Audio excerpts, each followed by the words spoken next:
कि ये माशियात की एबीसी है क्या? किसी भी मईशत की तरह पाकिस्तान की मईशत में भी प्रोड्यूसर्स हैं, कंज्यूमर्स हैं और मार्केट्स हैं। कमाऊ पोत कौन है हमारा पाकिस्तान में? इस वक्त देखा जाए तो प्रॉफिट मार्जिन शायद आईटी सेक्टर में बहुत जी। ज़्यादा है। सबसे ज़्यादा टैक्स कौन सा सेक्टर देता है? इस वक्त इंडस्ट्रीज़ हैं, जो मैन्युफैक्चरिंग हमारी क्लास है, वो मुझे लगता है सबसे ज़्यादा टैक्स वो दे रही है। पैसे रियासत खर्च कैसे करती है? अभी भी जो बड़ा तनासुब है वो हम कर्ज़ों की अदायगी पर खर्च करते हैं। ये करप्शन सोसाइटीज़ में कम क्यों नहीं हो पाती? आम आदमी तो ये सोचता है। अगर किसी प्राइवेट इदारे में काम कर रहे हो, हाँ, आप कुछ करने की कोशिश करें तो वहाँ पर बड़ा स्ट्रॉन्ग ओनरशिप है और वो आप जल्दी एक्सपोज हो जाते हैं। सरकार से वाबस्ता इदारों में जहाँ पर कंट्रोल्स नहीं है, वहाँ पर ज़्यादा करप्शन ज़्यादा आसान है। ये कर्जे जो हमने लिए ये बढ़ क्यों गए हमारे बोझ से ज़्यादा? वफाकी हुकूमत के जितने भी वसाइल इकट्ठे होते हैं टैक्सेस से या नॉन टैक्सेस, वो सूबों को देने के बाद, कर्जा उतारने के बाद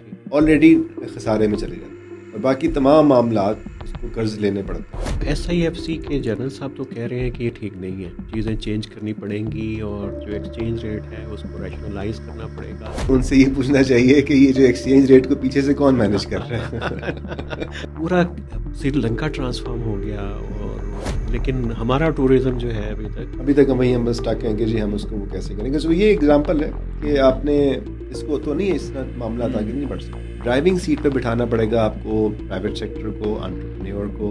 आप वो ब्रेकें वगैरह ठीक कर लें अपनी, कोई जो मामला होते हैं कि गाड़ी चलती रहे मईशत की, आपको बड़ी चीज़ें चाहिए।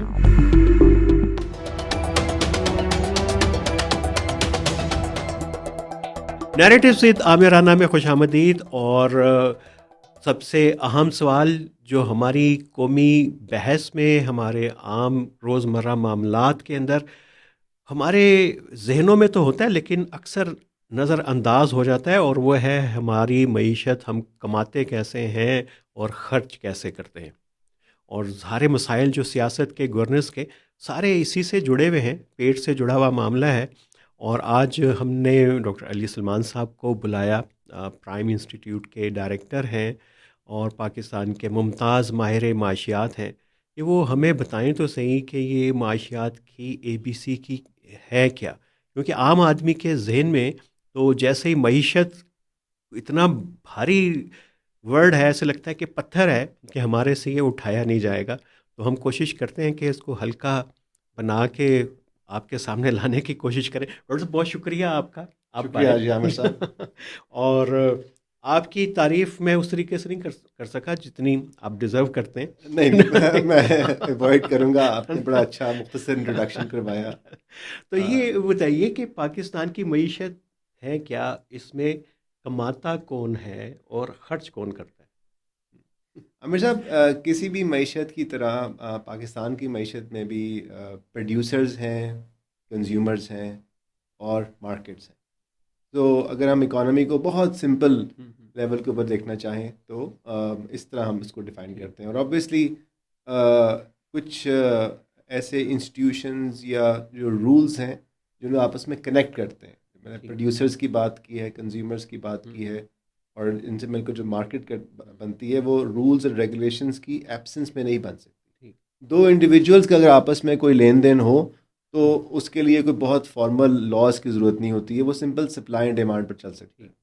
लेकिन जैसे ही वो 2 से 10 हों, 20 हों, और ज़्यादा मल्टीपल कम्युनिटीज़ जैसी उसमें इवॉल्व हों, तो फिर हमें उनके आपस के ताल्लुकात को स्मूथ बनाने के लिए और फिर ज़्यादा उसमें एफिशिएंसी लाने के लिए, जो इकोनॉमी का जो वर्ड है वो एफिशिएंसी से मुतरादिफ है, ठीक। इकोनोमाइज। तो पाकिस्तान तो में वहाँ जी। से हम निकालते हैं जी। जी, बिल्कुल ठीक है। कोई सिस्टम। बिल्कुल ठीक है। तो आप कह रहे हैं कि फिर ज़राए पैदावार जो प्रोडक्शन मीन्स वो हैं क्या पाकिस्तान के? कौन ज़्यादा कमाता है? आम आदमी, मैं लेमैन हूँ, कि किसान ज़्यादा कमाता है, सनअतकार ज़्यादा कमाता है, ये जो बैंक में काम कर रहे हैं, सर्विसेज सेक्टर ज़्यादा कमाता है? इनमें से कमाऊ पोत कौन है हमारा पाकिस्तान में? Interesting question actually. देखिए, अगर आप तो उस तरह देखें ना कि पाकिस्तान में, एक तो इसका सिंपल तरीका है कि हम मैक्रो इकोनॉमिक जी। डेफिनेशन को फॉलो करते हैं, और उसमें हम देखते हैं कि हमारी जो इकोनॉमी है उसमें, उसके स्ट्रक्चर में 3 बड़े हिस्से हैं। सर्विसेज है जो तकरीबन 60% है इकोनॉमी का। उसके अंदर फिर फर्दर डिस्ट्रीब्यूशन इस तरह होती है कि उसके अंदर रिटेल सेक्टर है, उसके हम्म, अंदर होलसेल सेक्टर है, उसमें ट्रांसपोर्ट है, टेलीकम्युनिकेशन है, इंटरनेट, आईटी, ये सब सर्विसेज में आते हैं। ठीक। फिर हमारा जो इंडस्ट्री है, और इंडस्ट्री के अंदर फिर मैन्युफैक्चरिंग भी है, उसमें एसएमईज भी हैं, उसमें ये जो भी आपका जो एनर्जी सेक्टर है, इलेक्ट्रिसिटी का पूरा सेक्टर है, वो उसमें आ जाता है। और फिर एग्रीकल्चर सेक्टर है। अगर ठीक। चाहिए हम इसको रिवर्स ऑर्डर में भी बयान कर ठीक। सकते हैं कि जहाँ पर एग्रीकल्चर कमोडिटीज़ प्रोड्यूस ठीक। होती हैं, जैसे कॉटन है, वो बिल्कुल। प्रोड्यूस होती है, टेक्सटाइल में यूज़ होती है, फिर वो आखिर में कंज्यूम होती है सोसाइटी, इन्हीं सर्विसेज के अंदर। तो वो एग्रीकल्चर इसका एक तीसरा हिस्सा बन जाता है, जहाँ हम आमतौर पर क्रॉप्स और लाइव स्टॉक करते हैं। तो अब ये देखें कि इकोनॉमी के हर सेक्टर में आपको प्रोड्यूसर्स भी मिलेंगे और कंज्यूमर भी मिलेंगे, और वो आपस में भी लेन देन कर रहे हैं, और वो अक्रॉस सेक्टर्स भी लेन देन कर रहे हैं। तो एक बड़ा, एक तो मैक्रो इकोनॉमिक ठीक। जो है डायमेंशन है उस हवाले से। लेकिन ये कि कौन ज़्यादा कमा रहा है, ये तो डिपेंड कर रहा होता है उसके अपने प्रॉफिट्स के ऊपर, क्योंकि मुमकिन है कि कोई एग्रीकल्चर में रहते हुए बहुत कमा रहा हो, मुमकिन है कोई हम्म, अच्छा जो दुकानदार है वो बहुत ज़्यादा कमा रहा हो। इस वक्त देखा जाए तो प्रॉफिट मार्जिन शायद आईटी सेक्टर में बहुत ज़्यादा ठीक। हैं। हम्म, उतने मार्जिन्स अब टेक्सटाइल्स में नहीं हैं जितने अब हम्म, आईटी सेक्टर में हैं। इसी तरह जो लॉन्ग टर्म अगर आप देखें तो माइनिंग, पेट्रोलियम, बिल्कुल। ये प्रॉफिटेबल सेक्टर्स हैं पाकिस्तान में। अभी भी जहाँ हालांकि स्टेट में रहते हुए भी जो कंपनीज हैं वो पैसे कमा रही हैं, वो इन सेक्टर्स में हैं। हम्म, बैंक्स अगेन सर्विसेज में हैं, हम्म, वो हम्म। बहुत अच्छा प्रॉफिट अर्न करते हैं। सो ये बड़े सेक्टर्स हैं जिनकी तरफ मैंने तो इशारा किया। सबसे ज़्यादा टैक्स कौन सा सेक्टर देता है?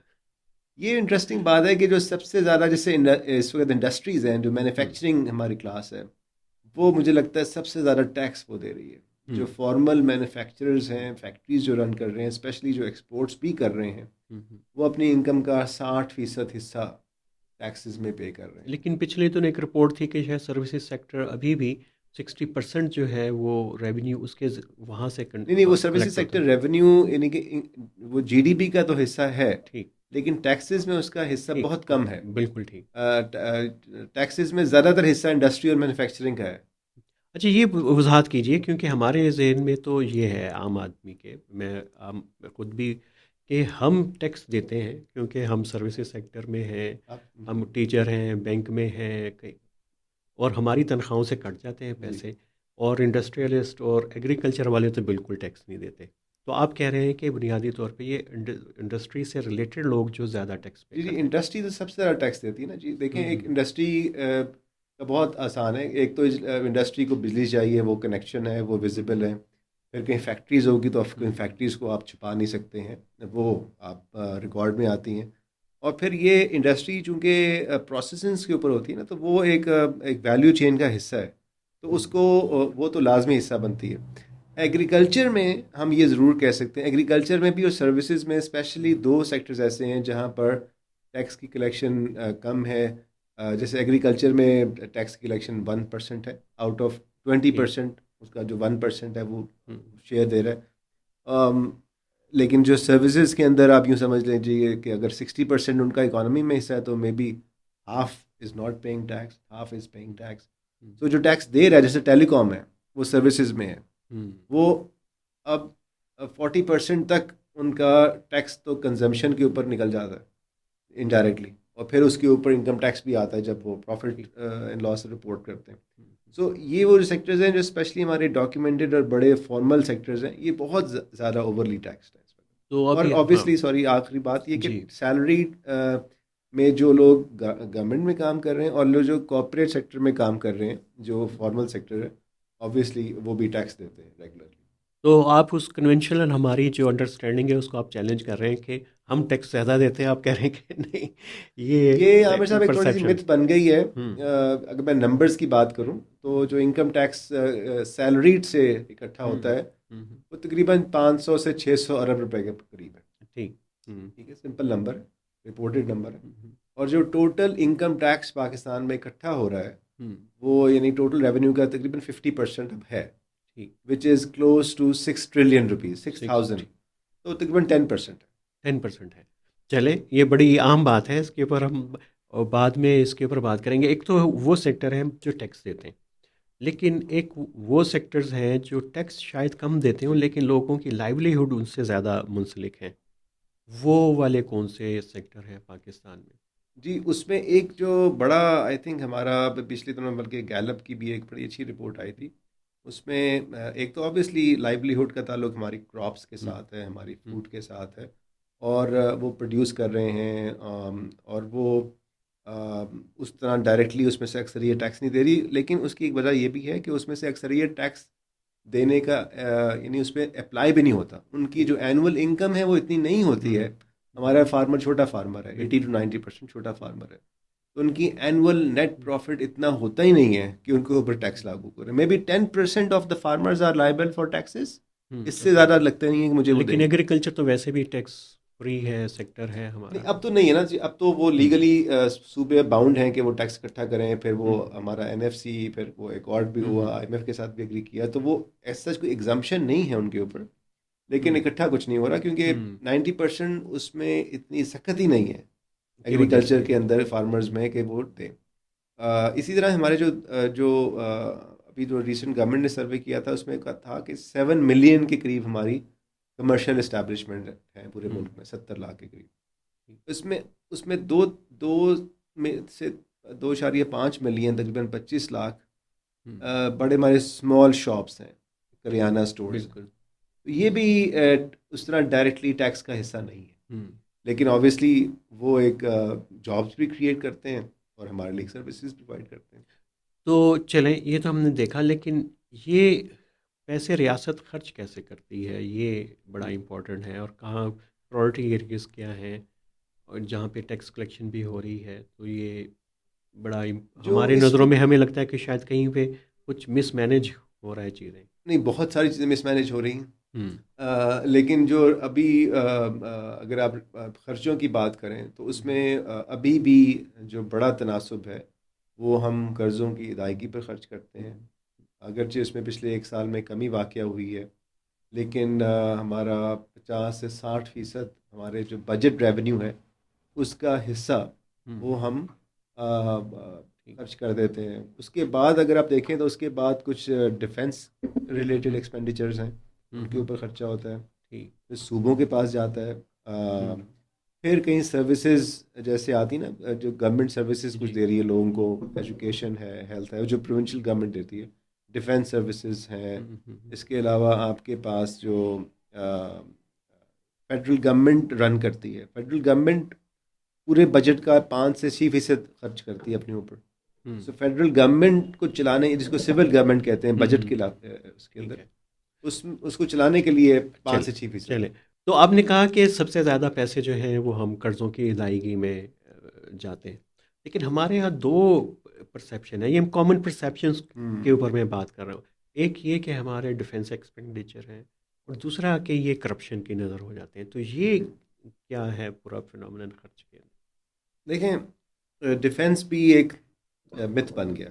हुँ, एज एन इकोनॉमिस्ट हम ये देखते हैं कि एक तो होता है ना जी एब्सोल्यूट नंबर, कि आज हमने 100 रुपये खर्च किए हैं, अगले साल हमने 110 रुपये खर्च कर दिए हैं। और एक होता है कि हम इसको जीडीपी और आमदनी के तनासुब से देखते हैं, परसेंटेज ऑफ जीडीपी। हुँ, हुँ, ये ज़्यादा बेहतर मेजर होता है। ठीक। और पिछले 20 सालों में हमारा जो ऑफिशियल रिकॉर्ड्स ही बताते हैं कि हमारा जीडीपी के तनासुब से हम डिफेंस पे कम खर्च कर रहे हैं। हुँ, पहले, आज से 20 साल पहले तकरीबन हुँ, ये नंबर था 2%। अब ये घट के कोई 1.5% रह गया। ठीक। तो ये ग्रेजुअली कम हो रहा है, बढ़ नहीं रहा है। हुँ, इसके मुकाबले में सब्सिडीज़ जो हम देते हैं लोगों को, चाहे वो बिजली के बिलों की शक्ल में हो या और हुँ, यूटिलिटी में हो या कमोडिटीज़ के अंदर हो, हुँ, उसका तनासुब बढ़ गया है। वो ठीक। 1.2% के करीब हो गया। करंट एक्सपेंडिचर जो हुकूमत के जारी खराजात हैं, उसका हुँ, तनासुब बहुत बढ़ गया ठीक। है। वो अब तकरीबन 21% के करीब पहुंच गया है। हुँ, इसमें जो आपने करप्शन की बात की ना, एक तो होती है ना, दो तरह की करप्शन। ठीक। एक तो करप्शन यही है जो कि हम इसको कहते हैं कि जी हम अपने अथॉरिटी को यूज़ कर रहे हैं, मिस यूज़ हुँ, कर रहे हैं अपने प्राइवेट हुँ, गेंस के लिए। हुँ, हुँ, आमतौर पर फाइनेंशियल उसकी ठीक। शक्ल होती है। और फिर ये है कि और वो ज़ाहिर है उसके लिए इदारे बने हुए हैं, कुछ नंबर्स भी आते रहते हैं कि जी हमने इतने लोगों को पकड़ लिया, नैब वगैरह। फिर ये है कि एक करप्शन ये जो तरक्याती बजट्स के साथ होती है। हम्म, अनफॉर्चुनेटली हमारे तरक्याती बजट का एक बड़ा हिस्सा, कुछ लोगों का ख्याल है कि 30 से 40% हिस्सा या उससे ज़्यादा, हर 100 रुपये में से जो हुकूमत खर्च कर रही है वो हम्म, करप्शन की नज़र हो जाती है, ठीक। कॉन्ट्रैक्टर्स और हम्म, इन सारी चीज़ों की नज़र हो जाती है, तो एक बड़ा हिस्सा पैसे चला जाता है। हम्म, और एक जो करप्शन की जो बड़ी कॉम्प्लेक्स फॉर्म है, जिसको मैं लीगलाइज्ड करप्शन कहता हूँ, कि वो वैसे तो लीगल है हम्म, मगर वो हमारे रिसोर्सेज को मिस एलोकेट करती है, हमारे जो ज़राए है उसको कुछ ख़ास तबकात तक महदूद कर देती है या रीडायरेक्ट कर ठीक। देती है। हम्म, या उसका जो फ़्लो है वो उसके जो समरात हैं वो आम लोगों तक नहीं ठीक। पहुंचते, बल्कि ख़ास तबकात तक, हम्म, ख़ास सेक्टर्स तक पहुंचते हैं।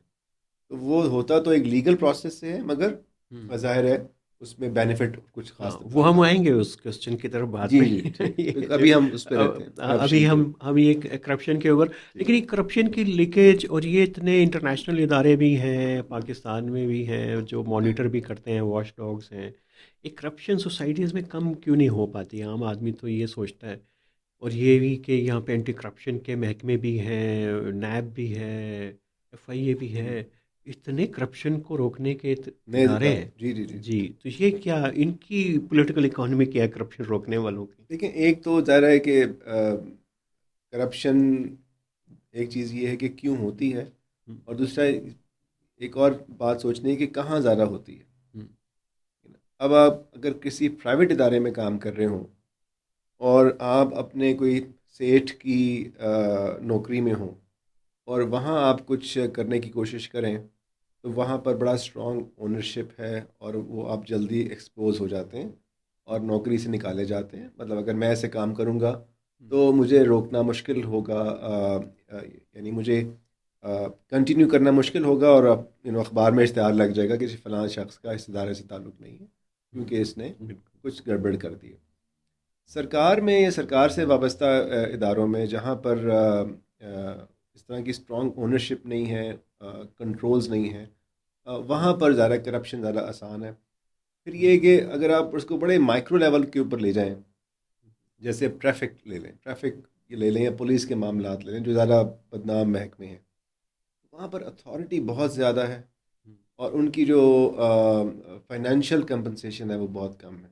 हुँ, यही मामला आपके बहुत से सिविल गवर्नमेंट के इदारों में है, कि जहाँ पर उसकी जो पावर है हुँ, कंडोन करने की या किसी को हुँ, कोई रियायत देने की, वो बहुत ज़्यादा है, मगर उसकी जो फाइनेंशियल रिवॉर्ड रिवॉर्ड मिल रहा है बहुत कम है। तो एक मिसमैच होता है जिसकी वजह से फिर हुँ। ये गवर्नेंस से रिलेटेड गवर्नेंस से रिलेटेड है, इश्यू जहाँ बन पर जाता फिर है। वो लोग मौका तलाश हुँ, करते हैं। मिसयूज़ ऑफ पावर और फिर सारा वो भी उसमें कॉन्फ्लिक्ट आ ऑफ सकता है। इंटरेस्ट बना होता है। ठीक। हुँ, लेकिन अभी हमने जैसे अभी इन्वेस्टमेंट कोई स्कीम्स बने, इन्वेस्टमेंट के इदारे भी बने इन्वेस्टमेंट प्रमोशन के लिए, अगर आप वो इन इदारों के बजाय अगर हम इंडिविजुअल्स ज़्यादा ज़्यादा हुँ, इम्पोर्टेंट हो जाएंगे, तो जो इन्वेस्टर है, जो इसके हुँ, पास पैसा है, वो कोई साजबाज कर लेगा किसी हुँ, एक पावरफुल आदमी से, हुँ, और उसको वहाँ से बेनिफिट मिल जाएगा। सो वही करप्शन हो गई, स्ट्रेट फॉरवर्ड, कि बिल्कुल भाई ठीक है। उसने उसको पैसे दे दिए, पार्टनर बना लिया। हुँ, हुँ, ऐसी बहुत सी चीज़ें फिर उसको कोई कवर मिल जाता है, यानी हम हुँ, वो कोई सोचता है कि वो कंपनी बना लें। हुँ, अब वो मामला नैब में तो नहीं आएगा, हुँ। लेकिन वो है मामला मिस यूज़ का।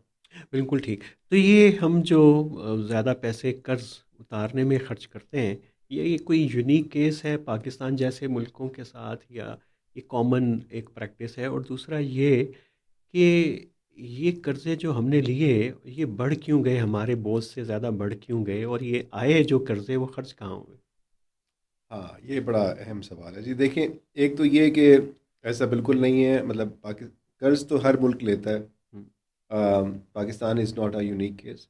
लेकिन जो हमारे हालात हो गए हैं इस वक्त, जो हमारी डेट सर्विसिंग हो गई है, वो अनयूजुअल है। वो एक बिल्कुल क्राइसिस प्रोन स्टेट्स वाला मामला हो गया। सो अगर हम जीडीपी के हिसाब से देखें तो इतना ज़्यादा कर्जा नहीं है इस वक्त, हुँ, तकरीबन 65% या ठीक। 70% के दरमियान हमारा है, जो कि आमतौर पर गवर्नमेंट कहती है कि जी ये तो देखें जापान में 200% है, और वगैरह वगैरह, वो ठीक कहते हैं। लेकिन अगर आप ये देखें कि हमारा रेवेन्यू का कितना परसेंट जा रहा है, या हमारा नेट फेडरल, यानी अगर आप सिंपल ये देखें कि वफाकी हुकूमत के जितने भी वसाइल इकट्ठे होते हैं टैक्सेस से या नॉन टैक्सेस से, वो सूबों को देने के बाद वो ऑलरेडी और एक कर्जा उतारने के बाद ऑलरेडी खसारे में चले जाती है, और बाकी तमाम मामलात उसको कर्ज लेने पड़ते हैं। अब ये बढ़ क्यों रहा है, ये कर्जे का जो रुझान है, उसकी जो बुनियादी वजह ये है कि हम अपनी गवर्नमेंट के साइज़ को, गवर्नमेंट के चलने वाले इदारे जैसे स्टेट एंड एंटरप्राइजेज हैं, स्टेट एंड ओन एंटरप्राइजेज हैं, उनको हम कंट्रोल नहीं कर सके हैं, उनके अखराजात नहीं कंट्रोल कर सके हैं, उनको हम प्राइवेटाइज नहीं कर सके, या अगर वो इनएफिशिएंट है तो उनको हम बंद नहीं कर सके। तो ये मिल के करंट एक्सपेंडिचर, स्टेट और एंटरप्राइजेज मिल के एक उसकी डिमांड बन गई है, जिसकी वजह से हमें कर्जा लेना पड़ता है।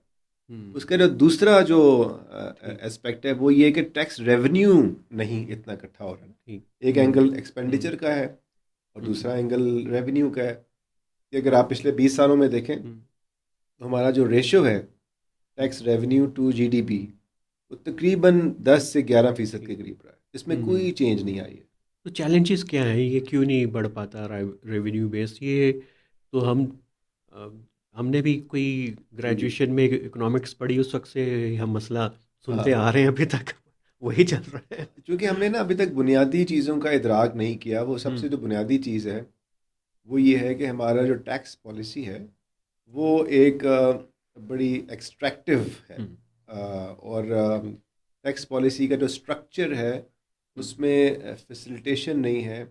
उसके अंदर एक तरह से मैं समझता हूँ कि हमारा टैक्स पॉलिसी एंटी बिजनेस भी है और एंटी पुअर भी है, प्यूनेटिव है। प्यूनिटिव है। यानी इसके अंदर हम ये नहीं कह सकते कि ये सिर्फ गरीबों को निचोड़ रहा है, ये अमीर लोगों को भी ख़राब कर रहा है। ये एंटी बिजनेस भी है, ये एंटी कैपिटल भी है, ये एंटी पुअर भी है। So it's worst of both world, जिसकी वजह से जो लोग एवॉइड कर सकते हैं या एवेट कर सकते हैं वो कर जाते हैं, और बाकी जो जिनकी तो मजबूरी है ये वो तो चल सकते रियासत को नहीं पता कि ये टैक्स टैक्स मशीनरी हमारी जो है वो ठीक नहीं है, और ये तो बल्कि प्रॉब्लम क्रिएट कर हैं। रही बहुत है। सुपर उनको इल्म तो है जी, कि बहुत सुपरफिशियल लेवल के ऊपर लीडरशिप के ज़्यादा ये इल्म में है, कोई ऐसी बात नहीं है जो हम इंकशाफ कर रहे हैं। लेकिन प्रॉब्लम आती है मशीनरी की, वो सिस्टम की। लेकिन अब ये जो सारा मामला है कि एक तरफ टैक्स इकट्ठा करने वाली मशीनरी कौन सी है, उसमें लोग क्या है, उसका सिस्टम क्या है, उसका कल्चर क्या है, उसको चेंज करना, उसको ट्रांसफॉर्म करना बहुत बड़ा चैलेंज है। और इतना बड़ा चैलेंज है कि उसकी तरफ अभी किसी ने हाथ भी नहीं बढ़ाया, किसी ने पहला कदम भी नहीं लिया। इसी तरह ये हुकूमतों की, हमने अभी पिछले 2 साल से हम सुन रहे हैं एक word, right sizing. Finance minister ने कई दफ़ा कहा कि जी हमने राइट साइजिंग कर दी। अभी सिर्फ ये जैसे कहते हैं ना, स्क्रैचिंग द सरफेस वाली बात है। अभी बिल्कुल उन्होंने इसकी तरफ एक छोटा सा कदम उठाया, और वो एक कदम आगे उठाते हैं, 2 पीछे चले जाते हैं। तो 1 step forward and 2 step backward. For example वो हमने कहा कि जी पब्लिक वर्क्स डिपार्टमेंट बंद करना है, तो जी बंद कर दिया।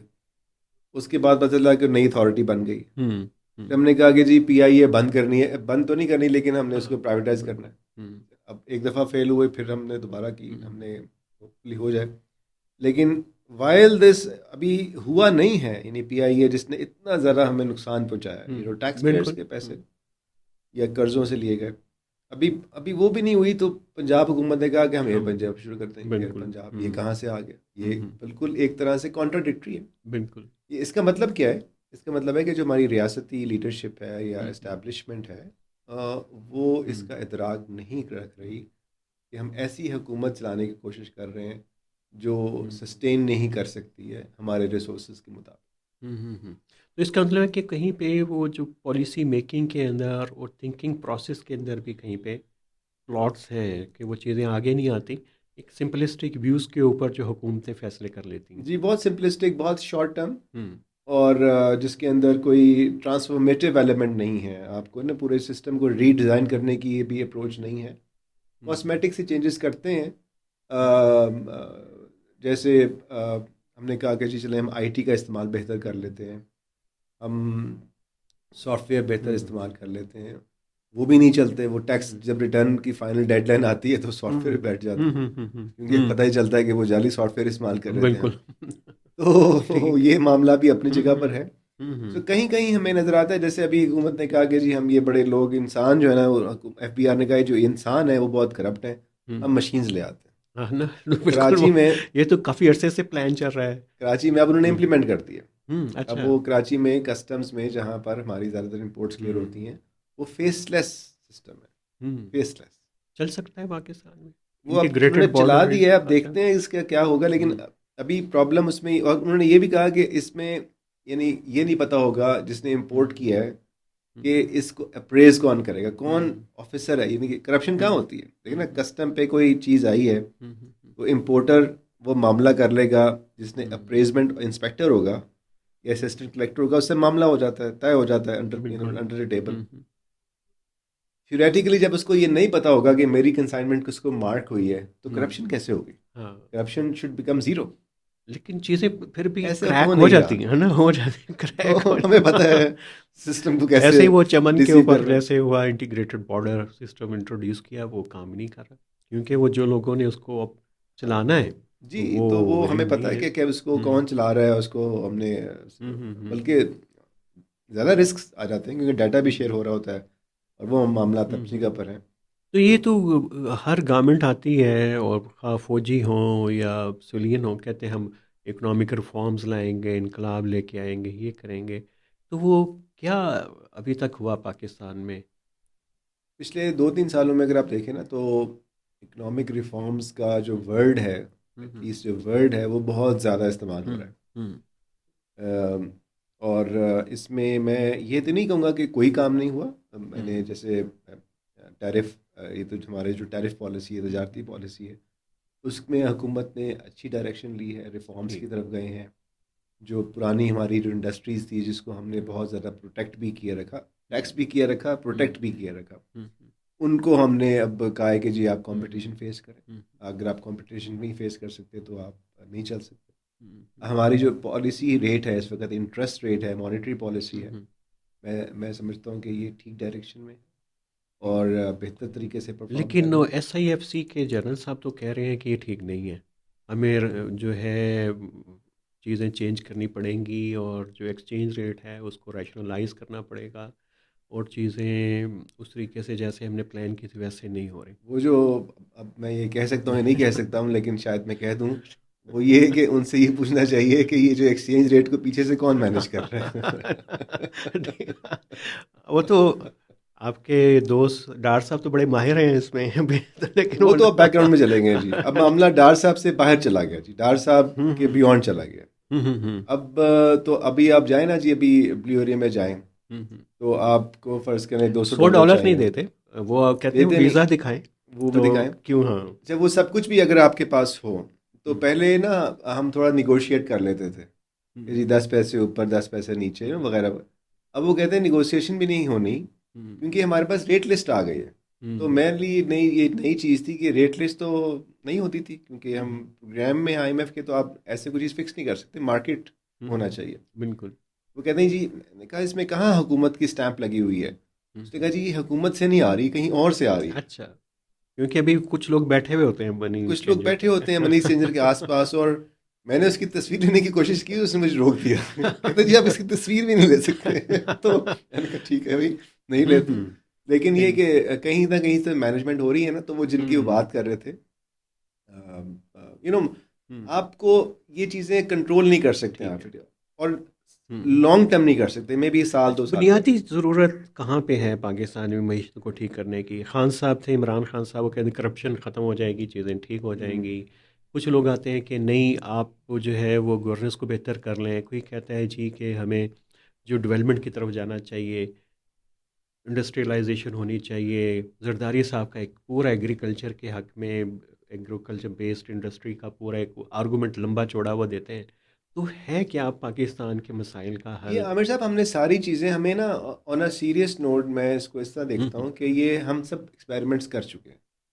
हम्म एंटी करप्शन भी हमने पूरा करके देख हम्म लिया, खान साहब की हम्म, जो हुकूमत थी वो पूरी इसी पर गुजर गई कि जी बिल्कुल। हमने करप्शन हुँ, ख़त्म करनी है। लेकिन वो एक करप्शन जो है ना ख़त्म करने के लिए आपको फॉरवर्ड लुकिंग होना है। आप जी। ये नहीं कर सकते कि 200 बिलियन मैंने यहाँ से निकालने हैं या 50 बिलियन यहाँ से निकालने हैं, वो कभी नहीं निकलते। हम्म। वो करप्शन को कंट्रोल करने का या कम करने का, ख़त्म तो कहीं नहीं हो सकती।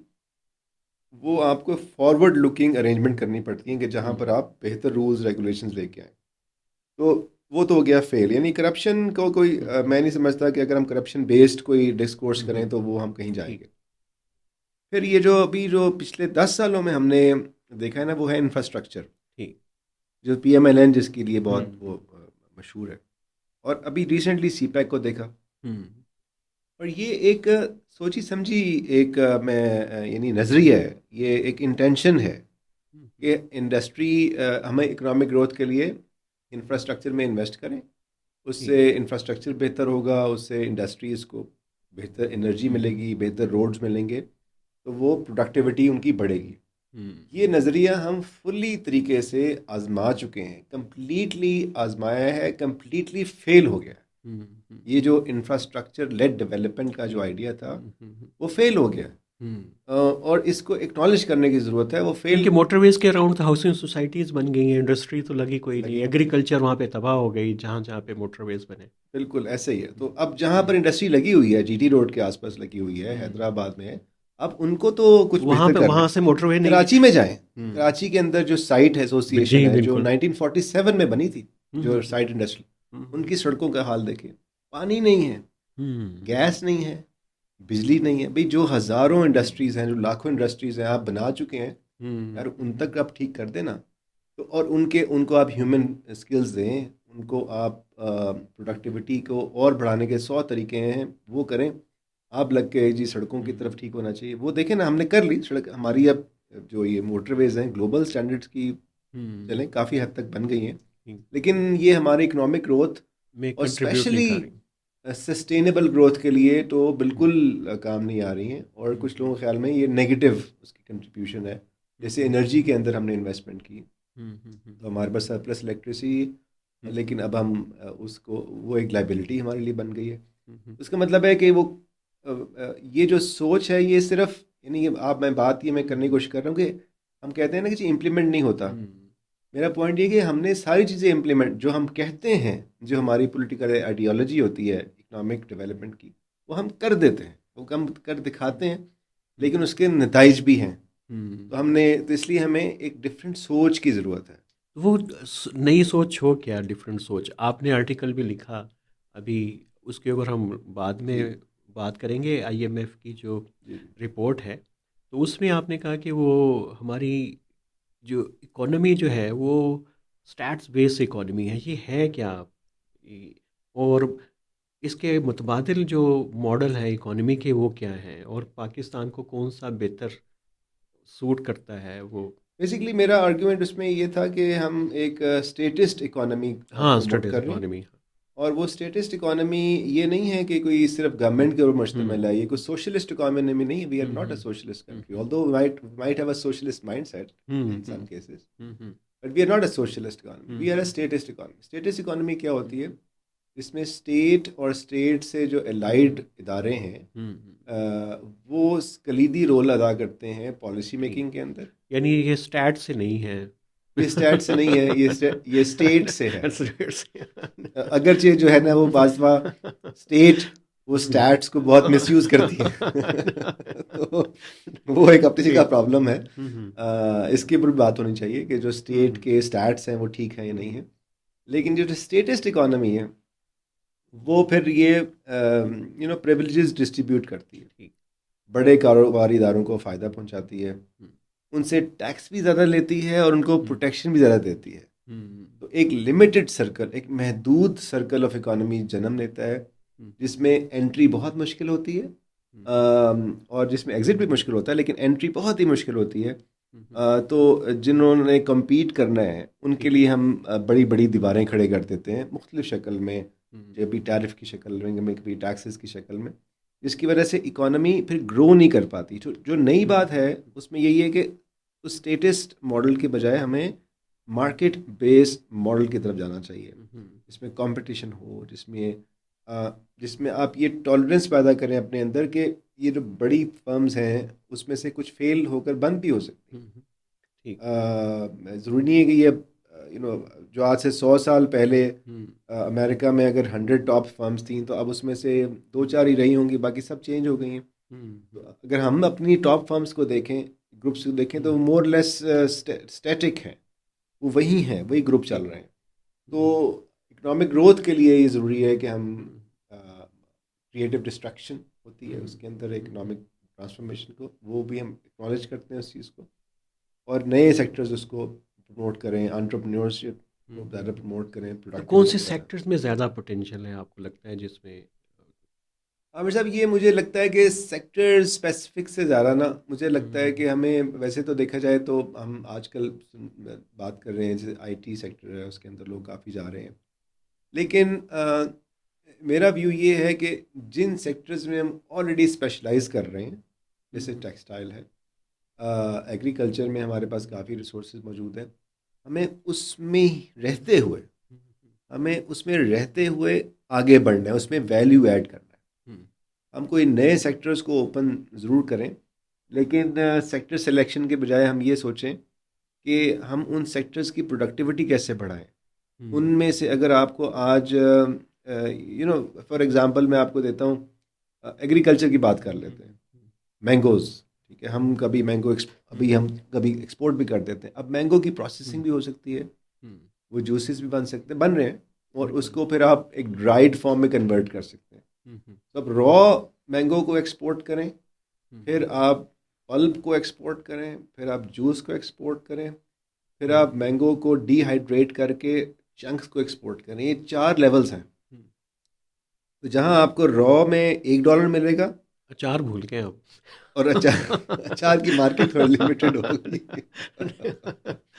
तो वहां आपको, जब वैल्यू के ऊपर जाएंगे, तो आपको $10 या $20 मिल जाएंगे। रहना आपने उन्हीं सेक्टर्स में है जहां आपकी एक ठीक। जैसे रिसोर्सेज हैं, लैंड है, लेबर है, नो बिल्कुल, हाउ है। लेकिन ये भी आप ठीक कह रहे हैं कि हर सेक्टर का एक अपना पोटेंशियल है जिसको मैक्सिमाइज उसको किया जा सकता है। लेकिन ये हमारे यहाँ तो ऐसे है कि हम फ़ौरन कोई भी रिफ़ॉर्म की बात होती है तो हमें लगता है कि जो एग्ज़िस्टिंग सिस्टम है, जी। ये काम नहीं कर रहा, अब इसको हमें रिप्लेस करना पड़ेगा, एक हम्म। ऑल्टरनेटिव सिस्टम लाना पड़ेगा। एसआईएफसी चीज़ें हम्म। नहीं हो रही, कॉमन इंटरेस्ट भी काम नहीं कर रहा है, एनएफसी भी काम नहीं कर रहा, कोई फोरम काम नहीं कर रहा, तो हम एक और सुपरा बॉडी ऊपर ला के जी। बैठा रहे। या ये कि कोई सेक्टर काम नहीं कर रहे, उनमें रिफॉर्म्स के बजाय कहते हैं नए सेक्टर्स, माइंस एंड मिनरल्स के ऊपर एक हाइप बनना शुरू हो जी। गई। इन दोनों रिसोर्सेज पे ये बताइए कि ये कोई माइंडसेट का मसला है, प्रॉब्लम कहाँ है, हमारे सोच में है, पोटेंशियल में है, कैपेसिटी में है? नहीं, I think it's fundamentally wrong, hmm. Wrong mindset, wrong direction. Hmm. Fundamentally it's wrong direction, जो इमर्ज होती है हमारी अंडरस्टैंडिंग से भी और इंटरेस्ट के साथ भी है।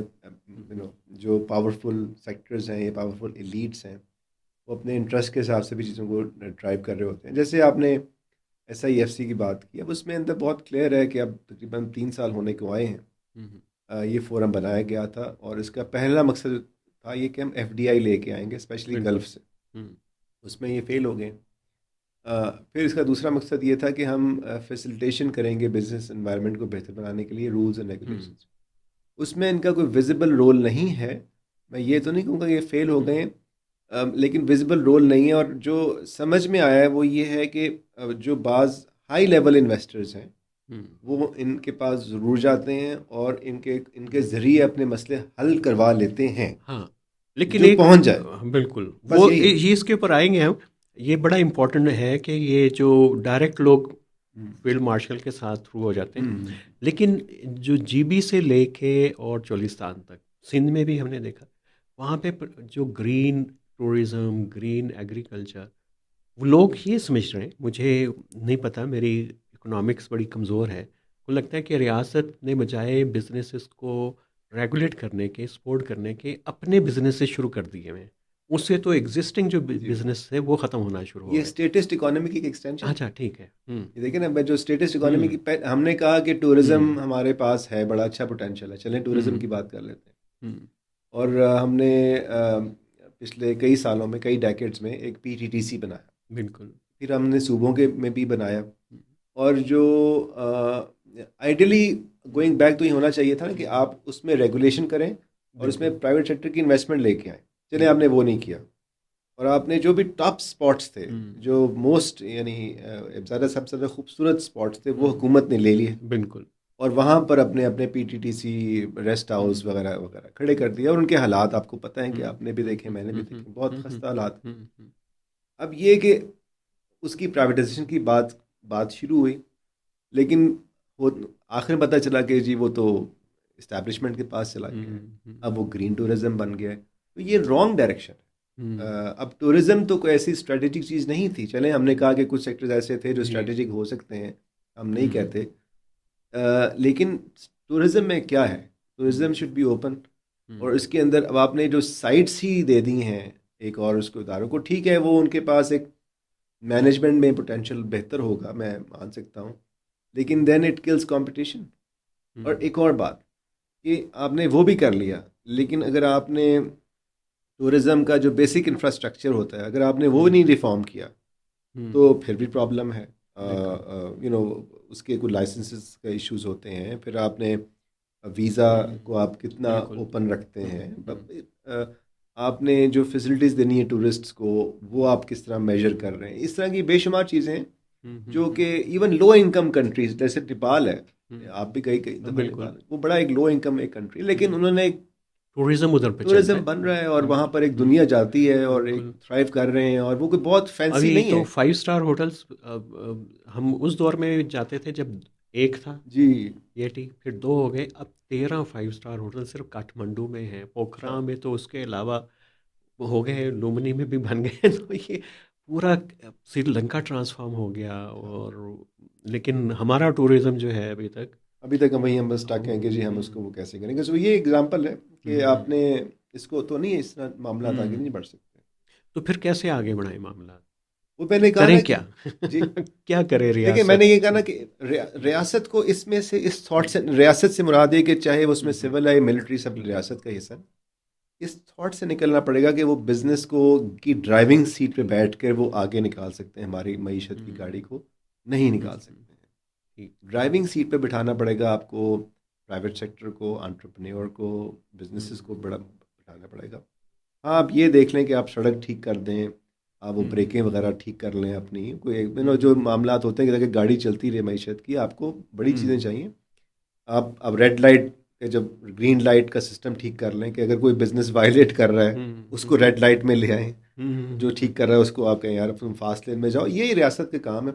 इस वक्त रियासत अगर बीच में अगर बैठ जाए तो रेगुलेट कर लें, फैसिलिटेट कर लें। तो this is the key shift. कहने को ये सब लोग कह रहे हैं, लेकिन अगर आप ये देखना शुरू करें जिसके हमने कुछ एग्जांपल्स भी ली, तो पता चलता है कि अभी इसके लिए तैयारी नहीं है किसी की भी। PMLN की भी नहीं, शहबाज शरीफ साहब की, इनका this is the most ironic. ये तो इनका तो स्पेशली नवाज शरीफ का तो एक हॉलमार्क है कि 1990s में स्पेशली बहुत ज़्यादा इकोनॉमिक लिबरलाइजेशन, प्राइवेटाइजेशन, डीरेगुलेशन, ये चैंपियन थे। तो वो तो मेरा ख्याल है कि ग्लोबल वेव चल रही थी, तो उसमें आके पाकिस्तान में भी कर लिया। अगर इनको खुद से कोई करना पड़ता तो शायद मुश्किल हो हम जाता। कह सकते हैं रेट्रोस्पेक्टिवली, लेकिन चले उन्होंने किया तो सही। चले क्रेडिट उनको देना चाहिए। तो बातचीत हमारी जारी है, ये आज हमारा पहला हिस्सा था। बातचीत आपको बाकी जो हम कर रहे हैं कल आप देखेंगे नैरेटिव्स विद आमिराना के साथ, और कल हम करेंगे बड़े अहम और क्रिटिकल सवालात।